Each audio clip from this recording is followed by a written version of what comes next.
Good morning বন্ধুরা, আশা করি তোমরা সবাই ভালো আছো। আমিও ভালো আছি। যে যেখান থেকে আমার এই ছোট্ট ভিডিও দেখছো তাদেরকে অনেক অনেক ভালোবাসা, সঙ্গে রইল অসংখ্য ধন্যবাদ। আজকে ছিল সোমবার।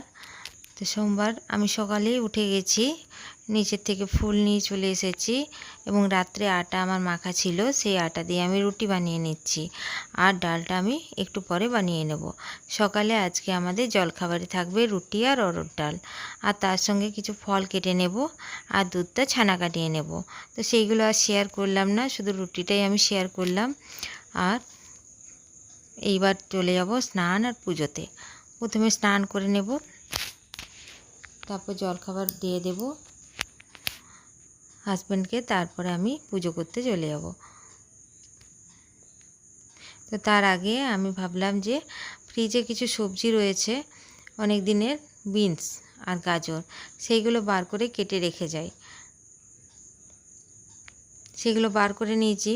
আর বিনস দেখবে একটু বুড়ো হলে মানে মোটা মোটা হয়ে যায় আর দাঁতে লাগে, চচের মতো হয়ে যায়।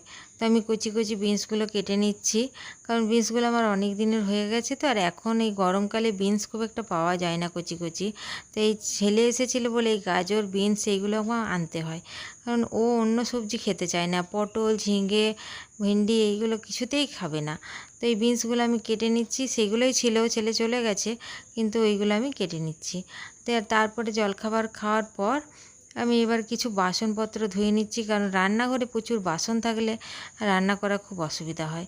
তাই বেসিনের মধ্যে বাসনগুলো ধুয়ে নিয়ে আমি বাকি রান্নাটা করে নেব। তা আজকে খুব মেঘলা ওয়েদার, ভাবছি কিছুক্ষণের মধ্যেই বৃষ্টি নামবে আমার মনে হচ্ছে। তো তার আগে, আর বৃষ্টি নামলে মানে বৃষ্টি হলে তো খুব ভালো হয়, কিন্তু তার সঙ্গে বাজ পড়লে, আওয়াজ হলে আমার খুব ভয় লাগে, আর ঝড় দিলে। তো মেঘটা এমন জোর কালো করে আছে, তো মনে হচ্ছে এক্ষুনি বৃষ্টি নামবে, এক্ষুনি বৃষ্টি নামবে। সকালে ফুল তুলতে যেয়ে গাছ থেকে কতগুলো লেবু পেড়ে নিয়ে এসেছি। তো সেই লেবুগুলো আমি ভাবছি যে রস করে নেব। তো লেবুগুলো নিয়ে চলে এসেছি। আমি প্রায় মাঝে মধ্যে রসটা বানিয়ে রেখে দিই, কারণ রসটা বানানো থাকলে আমার অনেক সুবিধা হয়। কখনো চিকেন আনলে তার সাথে আমি 1 চামচ লেবুর রসটা দিয়ে দিই। অনেক সময় লেবু টিপলে আমার নখে অ্যালার্জি হয়ে যায় লেবুর রসে। তো আমি একসঙ্গে অনেকগুলো লেবুর রস করে আর কাচের বোতলে করে রেখে দিই। সেটা আমার অনেক সময় অনেক কাজে লাগে। ছানা করলে আমি 1 চামচ লেবুর রস বার করে দিয়ে দিলাম, কিংবা কোনো বোতল ধোয়ার সময় আমি লেবুর রসটা দিয়ে ভিজিয়ে রেখে দিই। এইরকম করে আমি লেবুর রসটা বানিয়ে রেখে দিই। আর দেবে ফ্রিজে অনেক দিন লেবু থাকলেও সেটা শুকনো হয়ে যায়। তো লেবুর রসটা, এই লেবুগুলো বেশ পাকা পাকা হয়েছে। প্রথমে আমি কাঁচাগুলো তুলে এনে রেখে দিয়েছিলাম কিছুদিন আগে, এগুলো আজকে নিয়ে এসেছি। সেগুলো পেকে গেছিলো, বেশ ভালো রস হয়েছিল, কিন্তু আজকে দেখলাম এগুলো গাছে পাকা পাকা রয়েছে, সেগুলোই নিয়ে এসেছি। তো সেই রসটা বেশ ভালোই বেরোচ্ছে, অনেকটা করেই রস বেরোচ্ছে। তো লেবুর রসটা এইভাবে করে নিচ্ছি।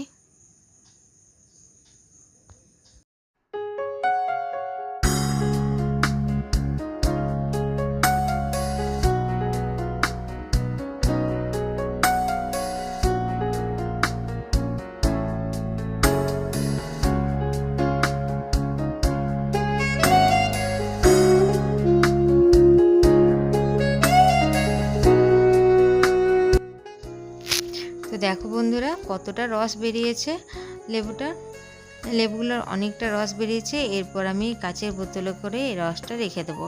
এই রসটা আমার খুব বেশি দিন চলবে তা নয়। আমি আবার কিছু লেবু, এই বছরই আমার এই গাছটায় লেবু ধরেছে, গত 2 বছর ধরে গাছটায় আমার লেবু ধরেনি। তো আমি দরকার হলে গাছটা আমি একবার শেয়ার করব তোমাদের সঙ্গে। প্রতিদিনই ভাবি যে মোবাইলটা নিয়ে যাব, কিন্তু ফুল তোলার সময়তে আর মোবাইলটা নিয়ে যাওয়া হয় না। এইগুলো আমি ফ্রিজে রেখে দেবো, লেবুর ছালগুলো রস বের করানো। এরপর চলে এসেছি আমি ওই বিনস আর গাজর যেটা কেটে নিয়েছিলাম সেটা ভাজবো বলে। এটা আমি কেটে রেখে দিয়েছিলাম, আমি রাত্রিবেলায় এটা রুটি খাওয়ার জন্য ভেজে নিচ্ছি। প্রথমে অল্প তেল দিয়ে আর তার সঙ্গে আমি একটু গোটা জিরে দিয়ে দিলাম। এবার বিনসটা আর গাজরটা দিয়ে আমি কম আঁচে তার সঙ্গে একটা ক্যাপসিকামও ছিল অনেক দিনের। ওই ছেলের খাবার হচ্ছে বিনস, গাজর, ক্যাপসিকাম, এই সবগুলো ও পছন্দ করে।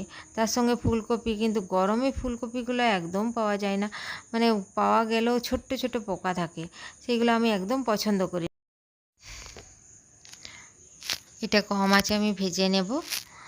তো আজ আর ভিডিওটা বেশি বড় করব না। আমার এই ছোট্ট ভিডিওটা যদি তোমাদের কোনো জায়গায় কোনো অংশে একটুও ভালো লাগে তো একটা লাইক দিয়ে দিও প্লিজ, কমেন্ট করতে ভুলো না। আজ তাহলে এখানেই রাখি বন্ধুরা।